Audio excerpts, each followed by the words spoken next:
Mas lalakas pa ang bagyo ng malamig na northeast monsoon o hanging amihan sa mga susunod na araw, kaya asahan na ang patuloy na paglamig ng panahon lalo na sa gabi sa malaking bahagi ng Luzon.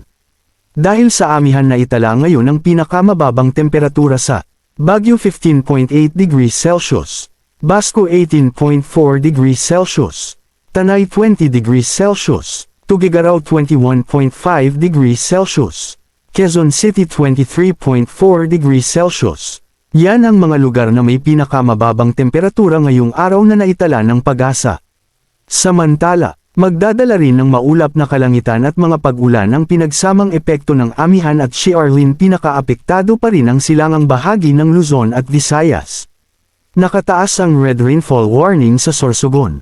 Asahan ang matinding ulan na maaaring magdulot ng pagbaha, pagguho ng lupa, at pagkawalan ng kuryente. Ang yellow rainfall warning ay nakataas sa Catanduanes at Northern Samar, kung saan posibleng magdulot ng pagbaha at landslide ang malakas na ulan. Samantala sa natitirang bahagi ng Catanduanes at Camarines Norte, asahan ang pabagso-bagsong malalakas na ulan.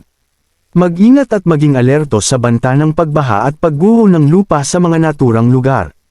Malalakas na pag-ulan ang nararanasan ng ilang bahagi ng Southern Luzon at Eastern Visayas dahil sa shear line.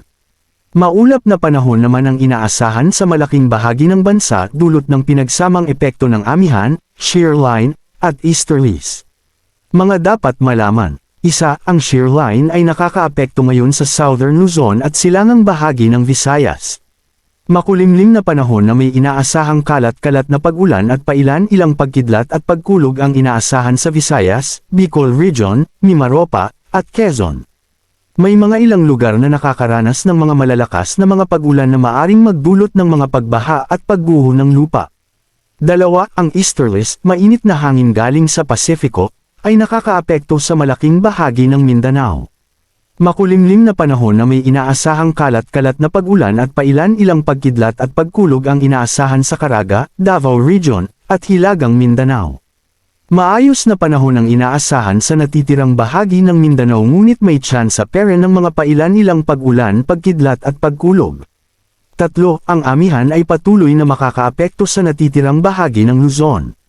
Maulap na panahon na may mga pag-ulan ang inaasahan sa Cagayan Valley, Cordillera Administrative Region, at Aurora. Maayos na panahon ang inaasahan sa Metro Manila, at natitirang bahagi ng Luzon ngunit may tsansa pa rin ng mga posandaliyang mahihinang pag-ulan. Apat, walang inaasahang panibagong bagyo na maaring direktang makaapekto sa ating bansa sa susunod na 2 araw. Manatiling nakatutok sa Weather Balita para sa bago pang updates. Don't forget to subscribe. Thank you for watching.